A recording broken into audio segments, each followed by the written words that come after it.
Pastor Hernandes, muito obrigado por estar aqui, nossa presença, viu? É uma honra para nós. Privilégio. A minha pergunta ela é dividida em duas partes.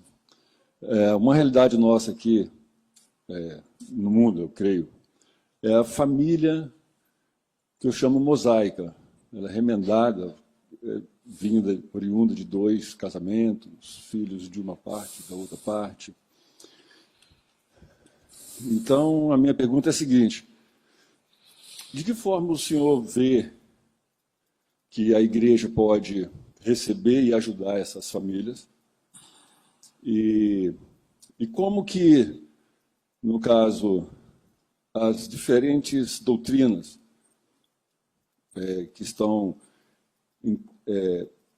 intrínsecas em cada igreja pode contribuir para essas famílias, né, continuarem a caminhada?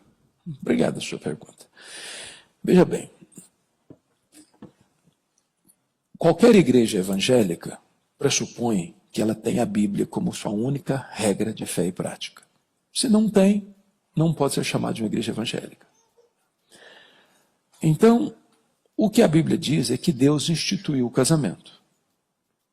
E o casamento, segundo instituído por Deus, ele tem 4 pilares. Primeiro, é um casamento heterossexual. Por isso deixa o homem, seu pai e sua mãe, se une a sua mulher, tornando-se os dois uma só carne. Então, homem com homem, mulher com mulher, não constitui um casamento dentro da perspectiva de Deus. Segundo, o casamento é monogâmico. Deixa o homem, seu pai e sua mãe se unir à sua mulher, não às suas mulheres. De tal maneira que tanto a poliginia, um homem ter mais de uma mulher, quanto poliandria, uma mulher ter mais de um homem, está fora do projeto de Deus. Terceiro, o casamento é monossomático. Os dois se tornam uma só carne. Em outras palavras, sexo antes do casamento é fornicação, é pecado. Sexo fora do casamento é adultério, é pecado. Sexo no casamento é ordenança divina. De tal maneira que ter sexo antes e fora do casamento é pecado. Não ter sexo no casamento também é pecado. Ou seja, é uma ordenança divina. Quarto pilar, o casamento é indissolúvel. O que Deus uniu, não o separe o homem.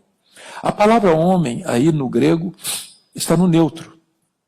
É homem, é mulher, é advogado, é juiz, é pastor, é padre, é conselheiro, é qualquer ser humano. Nenhum ser humano tem competência para desfazer o que Deus fez. Alguns argumentam assim, bom, mas o meu casamento não foi Deus que fez. Quando eu me casei, eu fui contra meu pai, fui contra minha mãe, fui contra meu pastor. Aliás, quando eu me casei, se amarrava cachorro com linguiça. Eu não sabia de nada. Eu era como uma ovelha muda para o matadouro. Deixa eu dizer uma coisa. Ainda que alguém não tenha consultado a Deus ou desobedecido os pais ao se casar, tendo se casado, Deus ratificou aquela aliança. De tal forma que ninguém tem autoridade de divorciar-se em nome de Deus, dizendo que Deus está nesse negócio. Agora, a Bíblia diz que tem 2 cláusulas para um divórcio.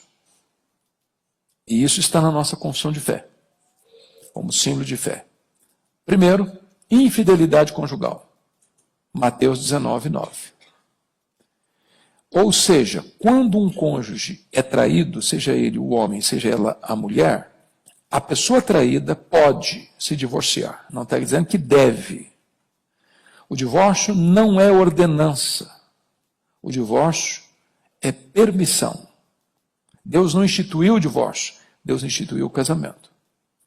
Mas, por causa da dureza do coração, algumas pessoas não perdoam a infidelidade e então abrem um caminho para o divórcio para a pessoa traída.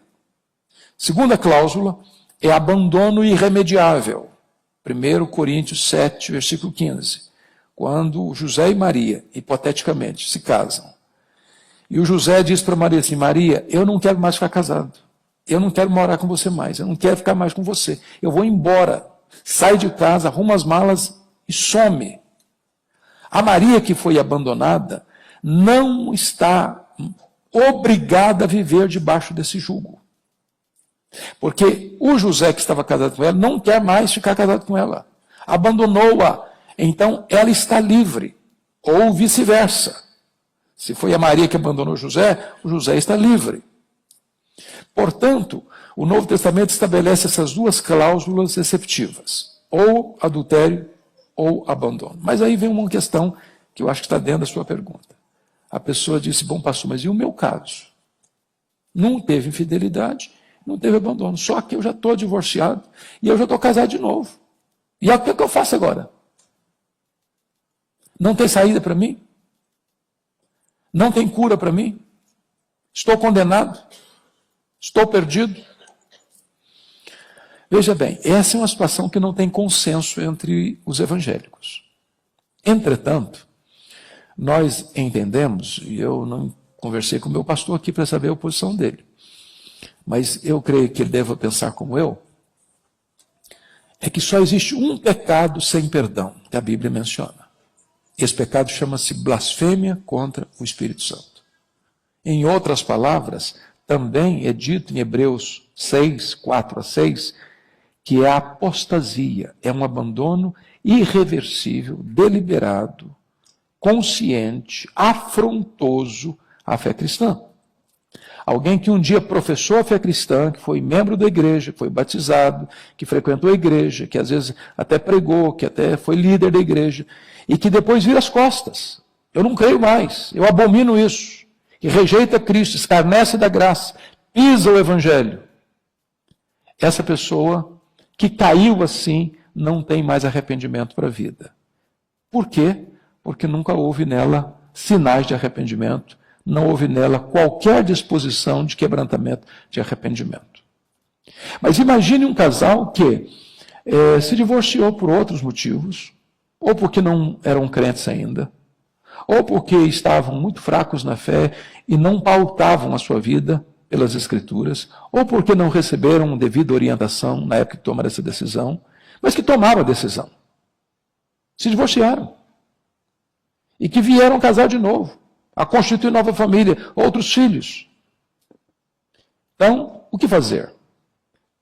Dentro da sua pergunta. O papel, penso eu, da igreja é terapêutica. É de cura, é de acolhida, é de restauração. Não dá mais para voltar, não dá mais para desfazer. Não dá mais. O que vai acontecer com esta família? Vai sofrer as consequências do seu erro. Vai pagar um alto preço, não tenha dúvida disso. E quem vive essa realidade sabe quão alto é esse preço. Porém, Deus é o Deus de toda a graça. Deus é o Deus do perdão. Deus é o Deus da cura. E Deus, pela sua misericórdia, ainda abençoa e restaura. O que é importante entender é o seguinte: tem muitas igrejas que pregam, e nós não professamos esse pensamento, cometeu um erro desse, perdeu a salvação. Aí a pessoa entra com uma tonelada de culpa na cabeça, então estou perdido, vou para o inferno, e eu estou desesperado. Não, salvação não se perde. Uma vez salvo, salvo para sempre. Agora, um salvo cai, um salvo se arrepende, um salvo se levanta, um salvo é restaurado por Deus. Agora, o que é importante? A igreja não cede a expressões da conjuntura social. Não, não, não. O fato da igreja ser o hospital que acolhe o ferido para curá-lo e restaurá-lo, não significa que a igreja vai dizer assim, bom gente, a cultura mudou, hoje o negócio está assim, todo mundo divorcia casa, divorcia casa, divorcia casa, divorcia casa. Há poucos dias eu estava no interior de São Paulo e fiquei sabendo de um líder religioso que estava no 7º casamento. Não, não, não, não. A igreja vai manter-se firme na sua posição. Deus instituiu o casamento e não o divórcio. Divórcio é um pecado. Deus abomina o divórcio. Divórcio só acontece por dureza do coração. Então, a igreja não se acostuma com isso, não se adequa a isso, não aplaude isso, não aprova isso, não põe nas suas normas que agora vale qualquer coisa, em absoluto. Em absoluto. Os princípios e os preceitos de Deus, numa linguagem de um ex-ministro brasileiro, de um neologismo, são imexíveis. Imexíveis. Não dá para mudar, não dá para arrancar os marcos. Eu não sei se eu fui claro na resposta.